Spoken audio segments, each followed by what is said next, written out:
Hey everybody, Bill 1911 here. Hey, I'm here with my best friend here, Scamp, and my assistant gunsmith. He's helping us out today apparently on this video.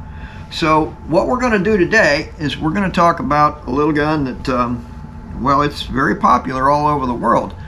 It's called the AK-47, or Automatica Kalashnikov of 1947.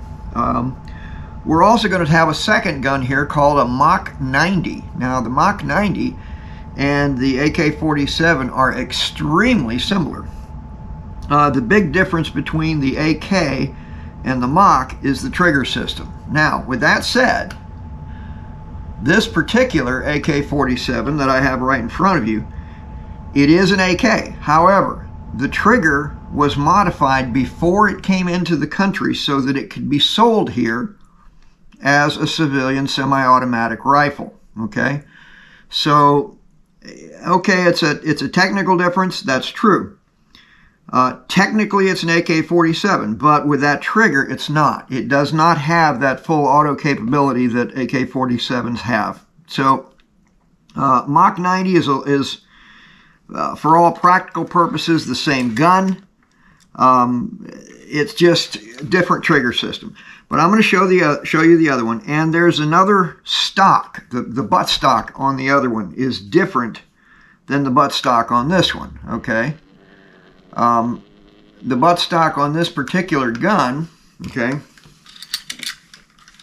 does not have that great big, looks almost like a 2x4 sticking off the back of the thing with a thumb hole in it on the stock. This one has a discrete handle and a discrete butt stock. Other than that, it's pretty much the same gun. So I'm going to go get the other gun and show it to you. I'll be right back. Okay, this is our MAK 90. As you can see, it's a little different. It's got a scope mount on it. If you'll notice, the finish is a little shinier and a little brighter versus the matte on the AK-47. And like I said, this is that stock that I was telling you about that looks like a 2x4 hanging off the back of that thing. My friend, he loves this stock. Personally, I hate it. And this thing is heavy by comparison to the AK. This lumber puts a lot of weight on it. But the other thing that he's got on here is he has a Harris bipod on the front of it so that he can shoot at the range and not have to hold it up. Well, because it's pretty darn heavy now. So this is the MAK 90, and again, it's essentially the same gun. So let's go on from here. Now we're going to start taking them apart. That's the fun part. Okay, our AK-47 is pretty simple to take apart. It's not a difficult gun. I saw an interview with Mikhail Kalashnikov. He's the man that invented this gun. And one of the things that he said that I found interesting was he talked about how lucky he got in designing this gun.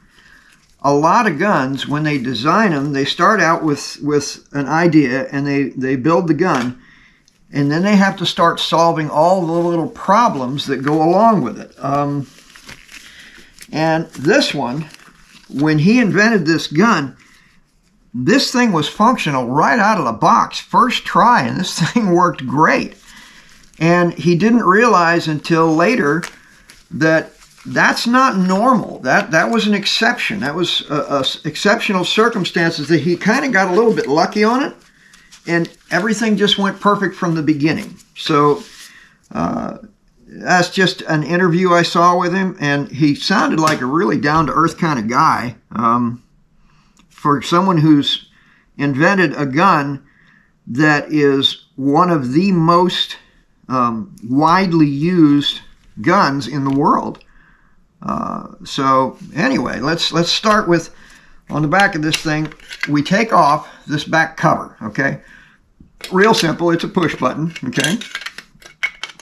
So I'm going to put it back on again real quick. All right. So when we take it off, you can see, let me move this forward just a little bit, get it a little better in frame. This button right here on the back of the cover, push that button in, okay? And then just lift up on the back of the cover and it comes right out, okay?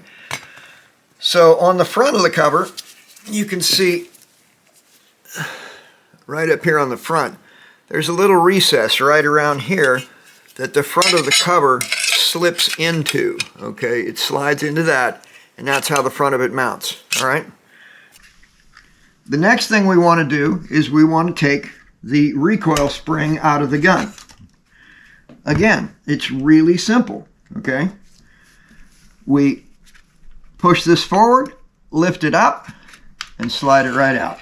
Okay, I'm going to do it again just so I can show you. All right, I'm going to try to get my big fat hands out of the way. We grab this piece, the same button that we pushed to open the cover, and we slide it back, lift it up a little bit, and the whole recoil spring comes right out of the gun just like that. Easy peasy, no big problem there. Okay. Now, if you look at this gun, there's just nothing on it that is complicated. Everything is very, very simple. Okay, well, let me go ahead and pull the bolt and carrier out of it. All right. Once we get it to the back, it comes right out like that. Okay, so let me do that again, okay, because I did it a little quick. All right, now, you're going to encounter some resistance when the bolt hits the hammer right here as it slides back, okay? You're going to feel it go up against. Push through it all the way to the back, okay? And then lift up and slide it out, okay? And that's how you take the bolt and bolt carrier out of the gun, all right? As you can see, there's just nothing complicated about this gun. It's very simple. When you want to take it apart, it's 1, 2, 3, and it's apart, okay? Now, as I was alluding to earlier, this trigger system is a little bit different, okay, from what you would see in the military version that has the capability of going full auto.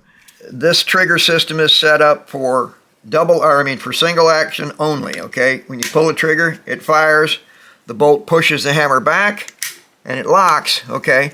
And until you release the trigger to go forward, it does not reset to get ready to fire a second time, okay? That's called a trigger disconnect, okay? And that's how this thing locks up. Very simple, very straightforward, no muss, no fuss, okay? And that's about all there is to the AK-47. I mean, I don't know how you get a whole lot more simple or straightforward than this gun. It's just in my opinion, it's kind of a work of art. It's just, everything just is beautiful on this thing, you know? So when you want to take the bolt out of the carrier, this is the bolt carrier, this big piece. When you want to take the bolt out of the carrier, all you have to do basically is pull it all the way to the back, rotate it, and then push it all the way forward, and it slides out. Piece of cake. So, once again, everything in this gun is about as simple as you're going to get. Straightforward. No muss, no fuss, okay? So, here we go. The Kalashnikov rifle. Hey everybody, Bill 1911 here. Hey listen, if you're watching this video, if you're enjoying it, don't forget to hit that subscribe button, okay? That's really important to us. And make sure you like us, and by all means, come to visit us at askbill1911.com. So let's put her back together, okay? Once again, if you're going to clean it, you clean it like any other rifle. One of the nice things about this rifle is how easy it is to get to everything. Okay, once again, I'm going to recommend a bore scope. We've got the same thing where it's difficult to get to the gun rod through the barrel, okay? So you can do it, but it's kind of a pain in the neck. And I'm going to show you something else about this gun in a minute that is kind of neat, and that is something that they build into it. Okay, now I'm going to show you a bore snake, okay? Showed you this before, but it has a brush built into it right here. It has got a long string and a weight. Okay, and we use it to pull that string down through until it comes out the other end of the barrel, which I'm going to show you right now. Okay, now once that comes out that other end of that barrel, you can grab that string and pull it, and that's going to draw that snake up and through the chamber. All right, so let me get it so you can see it, okay? And that's going to kind of automatically clean everything in that barrel. So we're just going to pull it through, okay, until he comes out the other end. All right, and we just keep pulling. And that cleans our barrel. Okay, so it's not difficult. With the bore snake, it's a 1, 2, 3 kind of thing, and you're done. As far as putting it back together is concerned, it's just dirt simple. I'm glad I had Scamp here to teach me how to do it. You know, my assistant gunsmith, but you know, I needed help. So let's say you've got it completely apart like this, okay? So we're going to slip the bolt back in, okay, twist it around, push it forward, and we're going to put a couple of drops of oil in it because we want it to stay lubricated and moving properly, all right? Now, again, no need to drown it. Just put a little oil here and there, and then work that bolt back and forth a few times, okay?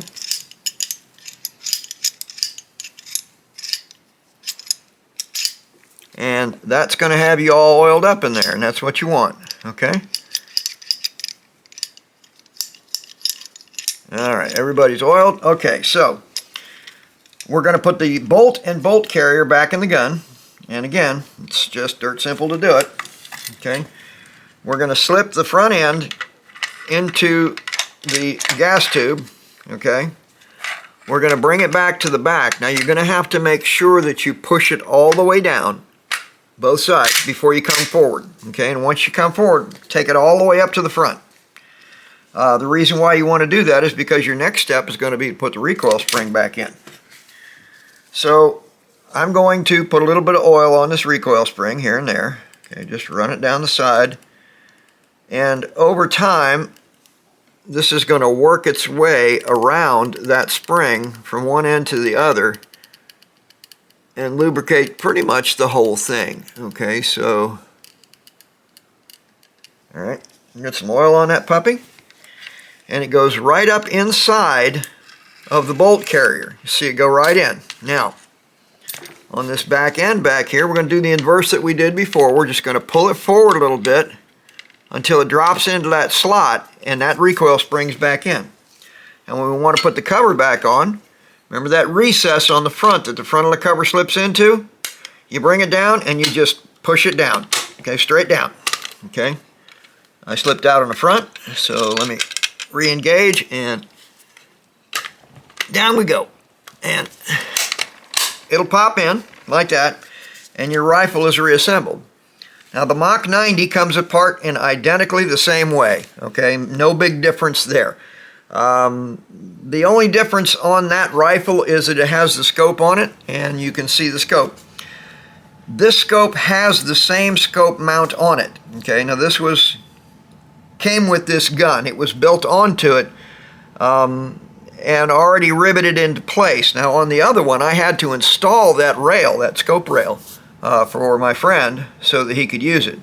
But that's it. Very simple, straightforward gun. No muss, no fuss. Okay, earlier I told you I was going to show you something cool on this gun. Something that I said was kind of built into it. So I'm going to do that now.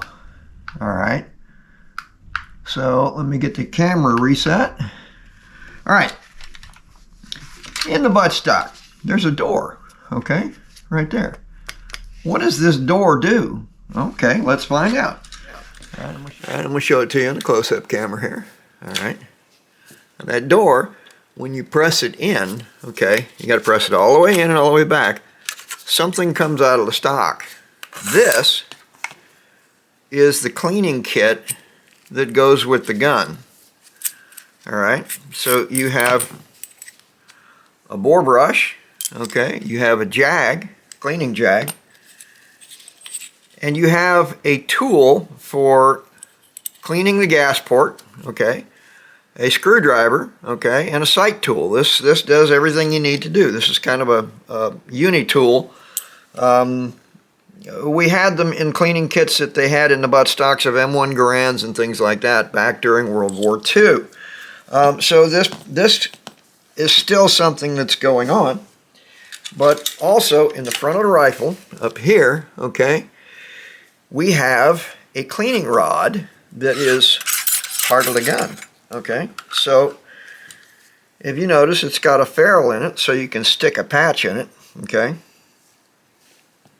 but it's also threaded so that you can screw this onto the end of it. Okay, you can screw your brush onto the end of it. Okay, and you can brush your board. Okay, and it will reach all the way through to the bolt. Okay, and come back. Now this is a nylon brush, so it's not like the steel brushes where you have to worry about kinking the bristles all up. It works, it's functional. So, you know, if you're ever in the military or law enforcement, if your sergeant comes up to you and says, I want to inspect your weapon, you got no excuses for it being dirty. You got all the stuff to clean it, and you're going to be doing push-ups. Some of y'all will remember that. So, anyway, so I'm going to put all this back together. It's very simple, very straightforward.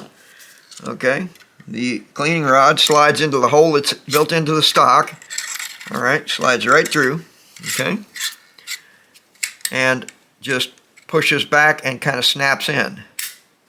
And that holds your cleaning rod in place. Okay, now as far as your tools are concerned, okay, they simply go back inside this tube just like they came out. Okay,